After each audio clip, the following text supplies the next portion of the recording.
And this is a little piece of an unpublished novel, so far called Temp to Perm.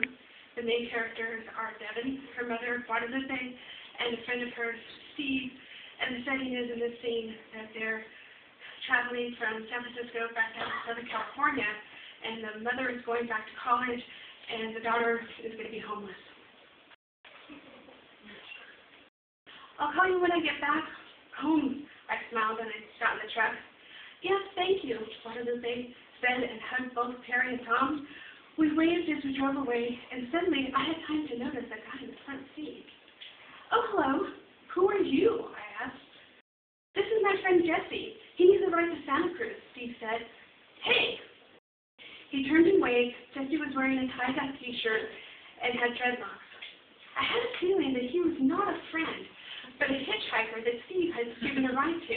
It would have been nothing to ask him to play along for a while, and that they had been friends for years. So how did you two meet? I asked once they flew down on the freeway. They both looked at each other. At a Dead concert, he said. That could have happened, but would they have necessarily remembered? Oh, okay, I said, looking out the window, not convinced at all. Instead, I rolled down the window to get some fresh air. It was cold, but I would suffer the cold not to get sick from Jesse's homeless stench. They did not talk much for the rest of the ride, and Steve finally turned on his boombox after a while. At a supermarket parking lot, Jesse jumped out. Thanks for the ride, he said. Yeah, I'll see you later. Take care, Steve said, still trying to play as if they were friends. But who drops off a friend at a supermarket parking lot and not at a home or a hotel or something? I didn't mention any of this to my mother since it would only upset her. Plus, it wasn't as if we weren't dependent on Steve's generosity as well. I never drive this route, Steve said, as we got started again.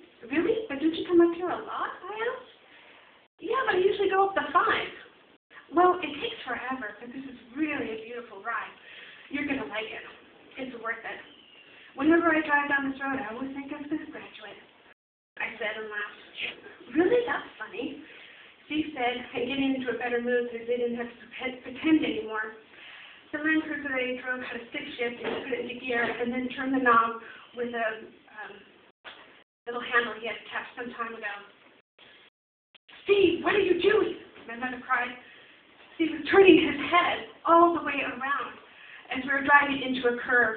On the other side of that curve was the Pacific Ocean. Yeah, Steve, could you just keep your eyes front? It took everything I had not to sound as panicked as I actually felt. I'm okay, I just want to see the coastline. The truck jerked back and forth as he tried to reposition to keep it on the road.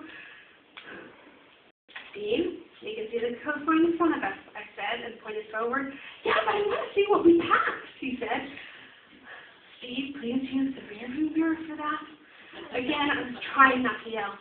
I'm okay, you guys, he said, as if turning all the way around. It was nothing unusual. I took a deep breath and prayed Mrs. Robinson in my head.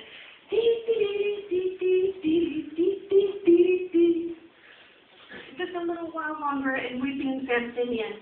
It actually took hours, but I tried to enjoy the coastline and the jagged cliffs below that Steve seemed determined to see better by driving off into them. You know, I need to take a break, you guys, and sleep, Steve said. The sun had set hours ago now, and while it was beautiful to see, my nerves were stilled and knots from all this crazy driving. Sure, my mom and I said, almost in stereo.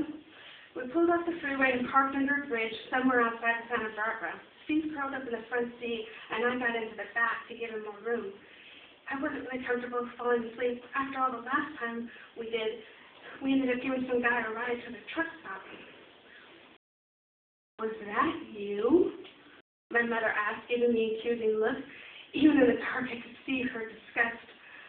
What are you talking about? Oh, God, no. It must be Steve. Oh, I rolled down the window. It was cold outside, but Steve was tapping gas in his sleep, and I had to say it was the lesser of two evils. Wow, this has been such a great trip. Of course it should be capped off by cold, late-night air and flatulence.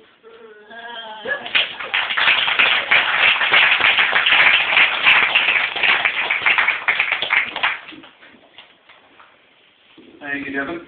So we're going to finish off with another song from Amy